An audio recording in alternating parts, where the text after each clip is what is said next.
Jail की अंधेरी कोठरी में एक भारतीय सिपाही विजय जंजीरों में जकड़ा पड़ा था। उसके बदन पर जख्मों के निशान थे, कपड़े फटे हुए थे, होंठ सूख चुके थे और चेहरे पर ऐसी थकान थी जैसे कई सदियों का बोझ उसके कंधों पर रख दिया गया हो। पाकिस्तान की उस जेल के भीतर 3 आतंकी अधिकारी और 4 सैनिक उसे बार बार पीटते, बिजली के तार उसके बदन से जोड़ते और पूछते, हिंदुस्तान का प्लान बताओ, भारत क्या चाल चल रहा है, कौन सी सीमा से हमला करेगा। विजय, जो भारतीय सेना का वीर जवान था, उसकी आंखों में दर्द से ज्यादा आग थी। उसने कराहते हुए कहा, मैं मर जाऊंगा, लेकिन अपनी धरती मां का रहस्य तुम्हें नहीं दूंगा। इतना कहते ही उस पर लाठी बरसाई गई और फिर उसे खींचकर लोहे की सलाखों के बीच फेंक दिया गया। उसके गले में भारी जंजीर का गोला लटक रहा था, जिससे सांस लेना भी मुश्किल हो गया था। लेकिन उसके मन के भीतर कहीं एक दीपक जल रहा था, वही दीपक जो भारत माता की जय के नाम पर धड़कता था। रात बीती, दर्द और भूख की आग में विजय का शरीर कांप रहा था।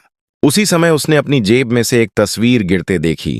वो तस्वीर थी अलका की, कॉलेज के दिनों की तस्वीर। अलका की मुस्कान में जैसे रोशनी बिखरी थी। वो चेहरा, वो मुस्कान, वो सादगी, सब कुछ विजय की टूटी हुई यादों को जोड़ने लगा। उसका दिल जैसे कह रहा था, अलका, मैं लौटूंगा, तेरे पास लौटूंगा।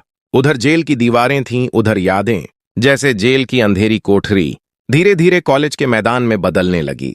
वो वही विजय था, सफेद एनसीसी यूनिफॉर्म में, धूप के नीचे परेड की कमान संभाले हुए।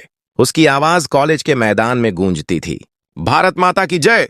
विजय के हर कदम में अनुशासन, हर सांस में देशभक्ति थी। और वहीं पेड़ों के नीचे खड़ी थी अलका, गौरी, मुस्कुराती हुई और आंखों में विजय के लिए अद्भुत स्नेह लिए। वो अक्सर विजय को चुपके से देखती थी जब वह एनसीसी की ड्रिल करता, और विजय भी उसे देखकर जैसे और जोश में भर जाता। धीरे धीरे दोनों की नजरें मिलने लगीं, बातें बढ़ीं और दोस्ती प्यार में बदल गई। एक दिन कॉलेज के बगीचे में विजय ने कहा, अलका, मैं तुमसे एक बात कहना चाहता हूं, मैं तुम्हारे बिना जी नहीं सकता। अलका मुस्कुराई, बोली, विजय, मैं भी तुमसे प्यार करती हूं, लेकिन मेरी एक शर्त है। मैं उसी दिन तुमसे शादी करूंगी जब तुम अपने देश के लिए सिपाही बनोगे। तब मुझे गर्व होगा कि मैं एक सैनिक की पत्नी हूं। विजय ने हंसते हुए कहा, यह वादा रहा, मैं आर्मी का जवान बनकर तुम्हें ब्याहने आऊंगा। वक्त बीता। विजय ने पढ़ाई पूरी की, आर्मी भर्ती में हिस्सा लिया, दिन रात मेहनत की, दौड़ा, परेड की और आखिरकार भारतीय सेना में भर्ती हो गया। जब वह वर्दी पहनकर लौटा तो गांव वालों ने उसे सम्मान दिया। वह अपनी शपथ के साथ अलका के घर पहुंचा। अब मैं वह सिपाही बन चुका हूं जैसा तुमने चाहा था। अलका की आंखों में आंसू थे, खुशी के, गर्व के। दोनों ने शादी की, पर किस्मत ने जैसे उन्हें चैन से जीने का समय ही नहीं दिया। शादी की पहली रात जब अलका ने सिंदूर लगाकर विजय का हाथ थामा, उसी वक्त बॉर्डर से फोन आया, सिपाही विजय, तुरंत सीमा पर रिपोर्ट करो, पाकिस्तान से घुसपैठ हो रही है। अलका ने कहा, क्या यह भी ड्यूटी होती है विजय? अभी तो हमारी सुहागरात भी पूरी नहीं हुई। विजय ने उसकी आंखों में देखकर कहा, जिस धरती पर हम खड़े हैं, अगर वो ही खतरे में है तो कौन सी सुहागरात? अलका, मेरी पहली रात, मेरा पहला प्रेम, मेरा पहला वचन, सब देश के नाम है। अलका फूट फूट कर रोई, लेकिन उसने विजय के माथे पर तिलक लगाया और कहा, जा मेरी शेर, तेरी बीवी तुझ पर गर्व करती है। विजय चला गया। युद्ध छिड़ा, गोलियां चलीं, बारूद की गंध फैल गई। विजय ने कई आतंकवादियों को मार गिराया, लेकिन उसी दौरान उसका पुराना कॉलेज मित्र इमरान अली पाकिस्तानियों के संपर्क में था। इमरान अब पुलिस में था। लालच और पैसे ने उसे अंधा कर दिया था। उसने विजय की जानकारी पाक एजेंटों को दे दी। विजय को जाल में फंसाया गया। वह सीमा पार चला गया, सोचकर कि वहां कुछ भारतीय कैदी हैं जिन्हें छुड़ाना है, लेकिन यह जाल था। उसे पकड़ लिया गया, पीटा गया और उसी जेल में डाल दिया गया जहां कहानी की शुरुआत हुई थी। भारत में खबर आई, सिपाही विजय लापता है, संभवतः शहीद। गांव में मातम छा गया। अलका के घर मातम सा सन्नाटा। मां बाप की आंखें सूख गईं, लेकिन मां बोली, जब तक मेरे बेटे की लाश नहीं मिलती, मैं मानूंगी नहीं कि वो मरा है। दिन बीतते गए। अलका के गर्भ में विजय की निशानी पल रही थी। वह बच्चे को जन्म देती है, एक प्यारे से बेटे को, लेकिन दुनिया निर्दयी है। गांव वाले ताने मारते, देखो इसका पति मर गया और ये अब भी साड़ी में रंग भर रही है। अलका सब सुनती पर चुप रहती। वह विधवा का वेश धारण करती, लेकिन आंखों में अब भी उम्मीद थी कि विजय लौटेगा। वक्त ने अपना रंग दिखाया। घर में गरीबी बढ़ गई। मां बाप बूढ़े, बच्चा छोटा और रोजी रोटी का संकट। अलका ने गांव के पास की ईंट भट्टी पर काम करना शुरू किया। सूरज की आग में वह मिट्टी ढोती, ईंटें बनाती, बेटे को गोद में लेकर काम करती। चेहरे पर पसीना और धूल थी, पर उसके चेहरे की चमक, उसकी आत्मा की सुंदरता जैसे कोई देवत्व हो। ईंट भट्टी का मालिक रहमत था। वह चालाक, लालची और चरित्रहीन आदमी था। उसने अलका को देखा और उसकी आंखों में हवस उतर आई। अलका की मेहनत, उसकी सादगी उसे और लुभाने लगी। वह बार बार अलका से बातें करता, उसकी मदद के बहाने पास आने की कोशिश करता। अलका हर बार झिझक कर मना कर देती। मालिक, मैं बस काम करने आई हूं, मुझे अपना फर्ज निभाने दो। लेकिन रहमत का मन अब इंसान नहीं रहा था। वह शिकारी बन चुका था। शाम के वक्त जब भट्टी का काम खत्म हुआ, सूरज ढल रहा था। अलका अपने बच्चे के साथ घर लौटने लगी। रास्ता सुनसान था, खेतों के बीच से होकर जाता था।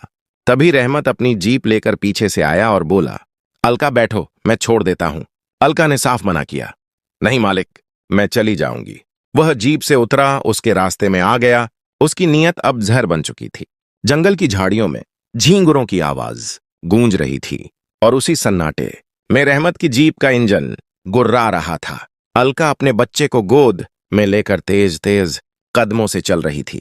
उसकी आंखों में डर था, पर होंठ सख्त थे, क्योंकि उसे अपने आप को और अपने बेटे को बचाना था। रहमत ने जीप उसके आगे रोकी, दरवाजा खोला और बोला, बैठ जाओ अलका, इतनी रात को अकेली क्यों चल रही हो? लोग क्या कहेंगे? अलका ने कहा, लोग क्या कहेंगे ये आप ना सोचिए मालिक, मैं अपनी राह खुद चुन सकती हूं। रहमत ने होंठ दबाए। उसकी नजरों में अब सभ्यता नहीं थी। वह उतरा और उसके करीब आया। अलका पीछे हटती गई। डर के मारे बच्चा और कसकर पकड़ लिया। वह बोली, पीछे हटो मालिक, वरना मैं चिल्लाऊंगी। रहमत ने हंसते हुए कहा, चिल्लाने से क्या होगा, यहां कौन सुनेगा तुझे? और फिर उसने अलका की साड़ी का पल्लू पकड़ लिया। अलका ने पूरी ताकत से खुद को छुड़ाया और थप्पड़ मारा। एक जोरदार थप्पड़ जो न सिर्फ उसके चेहरे पर पड़ा, बल्कि उसकी मर्दानगी पर भी। रहमत बौखला गया। वह उस पर झपटा, उसके बाल पकड़कर जमीन पर गिराया और कोशिश करने लगा कि उसे दबा ले। अलका चीखती रही, बचाओ, कोई है, बचाओ। उधर पाकिस्तान की उसी जेल में विजय अपने अंधेरे कोठरी में बेसुध पड़ा था। उसके कानों में जैसे कोई चीख गूंज रही थी। एक आवाज जो बहुत दूर से आ रही थी, पर इतनी जानी पहचानी थी कि उसका दिल फट पड़ा। वह आवाज थी अलका की। विजय ने आंखें खोलीं। एक पल को उसे लगा कि वह सपना देख रहा है, पर वो आवाज बार बार उसकी रगों में बिजली की तरह दौड़ने लगी। उसने देखा, उसके हाथों में बेड़ियां थीं, जंजीरें उसके पैरों में कसकर बंधी थीं, गले में लोहे का गोला अब उसकी सांस रोक रहा था। पर दिल में एक ही बात गूंज रही थी, अलका खतरे में है। वो उठने की कोशिश करता है, पर गिर जाता है। आसमान की तरफ देखता है, खून से सना चेहरा ऊपर उठाता है और चीखता है, अलका। उसकी यह चीख जैसे पूरे जेल को हिला देती है। अंदर के कैदी कांप जाते हैं, दीवारों में गूंज होती है और बिजली की तरह कुछ होता है। विजय की नसों में जो ताकत थी, जो हिंदुस्तान के सिपाही की पहचान थी, वो एकाएक जाग उठती है। वह जंजीरें खींचने लगता है, पहले हल्का सा, फिर पूरी ताकत से। लोहे की बेड़ियां चरमराती हैं, हाथों की चमड़ी फटती है, खून बहता है, पर विजय रुकता नहीं। उसका शरीर थरथराने लगता है और अचानक टनन, हाथ की जंजीरें टूट जाती हैं। वह अपने पैरों की बेड़ियों को खींचता है और उन्हें भी तोड़ देता है। गले का गोला खींचकर फेंक देता है।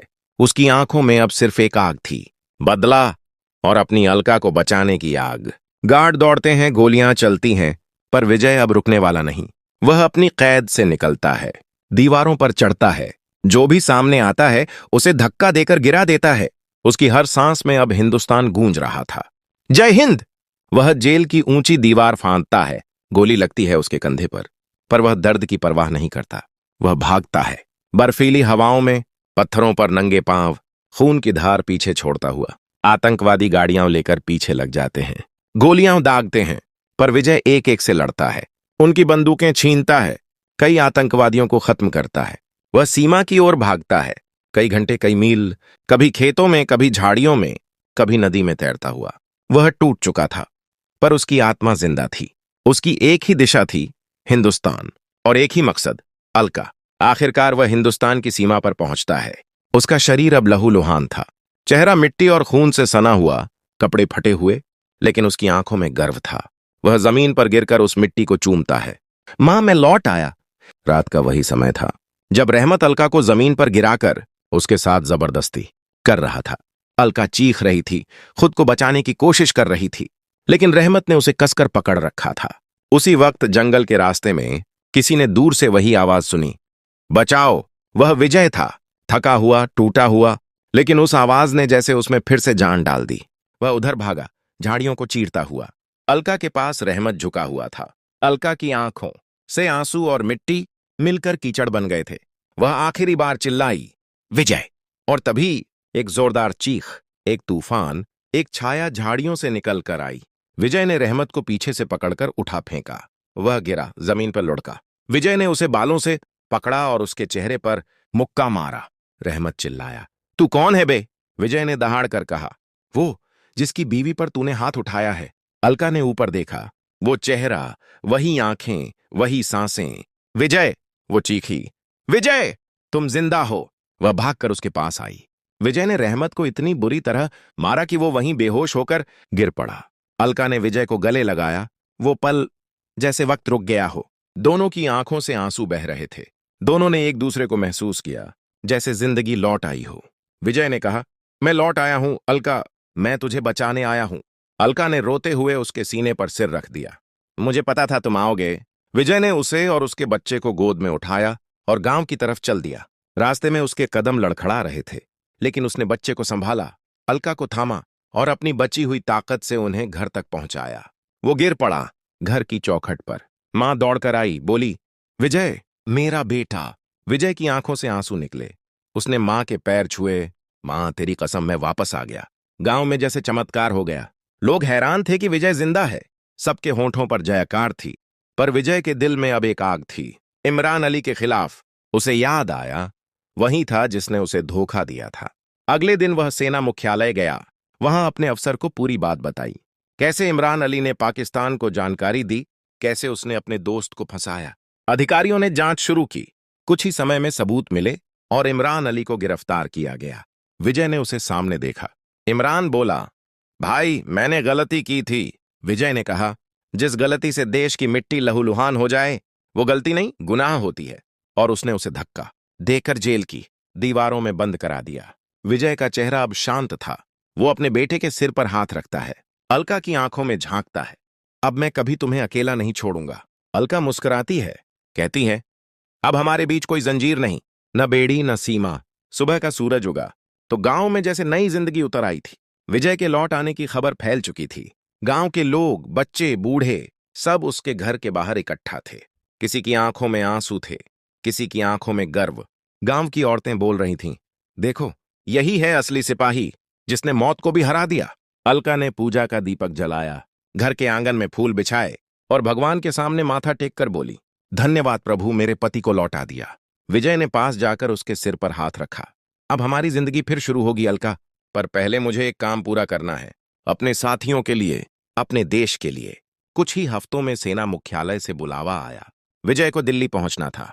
वहां उसे वीरता सम्मान देने की घोषणा हुई थी। वो यूनिफॉर्म पहनकर खड़ा था। कंधे पर अभी भी चोट के निशान थे, पर सीना पहले से और चौड़ा लग रहा था। कार्यक्रम में प्रधानमंत्री, सेना के अधिकारी और देश भर के लोग मौजूद थे। जब विजय मंच पर पहुंचा तो सब खड़े होकर ताली बजाने लगे। किसी ने कहा, ये वो सिपाही है जिसने दुश्मनों की जेल तोड़ दी थी। किसी ने कहा, ये वो इंसान है जिसने देश के लिए अपनी जान दांव पर लगा दी थी। विजय ने माइक पर आते हुए कहा, मैं कोई हीरो नहीं हूं, मैं बस उस धरती का बेटा हूं जहां मां अपने बेटे को भगवा में लिपटा देखकर भी कहती है, जय हिंद। मेरे लिए देश पहले है, परिवार उसके बाद।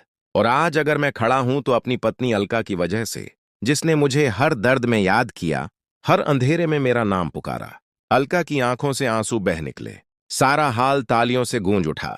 विजय ने झुककर सम्मान ग्रहण किया और झंडे की तरफ देखते हुए बोला, मैंने बहुत से रंग देखे हैं, खून का, मिट्टी का, लेकिन तिरंगे से सुंदर कोई रंग नहीं। कुछ महीने बीते। विजय को सेना से विशेष सम्मान के साथ रिटायरमेंट मिला। वह गांव लौट आया। अलका और बेटे के साथ अपनी नई जिंदगी बसाने लगा।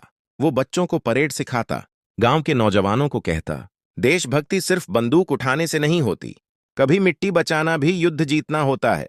रातों में जब हवा चलती, अलका अपने बेटे को गोद में लेकर विजय के पास बैठती। वो सितारों की तरफ देखकर कहता, देखो अलका, वहां ऊपर मेरे कई साथी हैं जो वापस नहीं आ सके, मगर हर तारा मुझे याद दिलाता है कि उन्होंने भी अपने हिस्से की रोशनी इस देश को दी थी। अलका मुस्कुराती। और तुम भी अब उसी रोशनी का हिस्सा हो विजय। धीरे धीरे गांव में फिर खुशहाली लौट आई। विजय की कहानी अब बच्चों की किताबों में लिखी जाने लगी। लोग उसे धरती का वीर बेटा कहने लगे। पर जब कोई उससे पूछता, विजय तुम्हारी सबसे बड़ी जीत क्या थी, वह हंसता और कहता, मेरी सबसे बड़ी जीत ये थी कि मैं अपनी अलका तक लौट सका और अपने देश की मिट्टी पर फिर से सांस ले सका। वो अपनी पत्नी का हाथ थामता और आकाश की तरफ देखता, जहां झंडा लहराता था और सूरज की किरणें उस पर पड़कर तिरंगे को चमका रही थीं। विजय के होठों से एक बार फिर वही शब्द निकले, जय हिंद।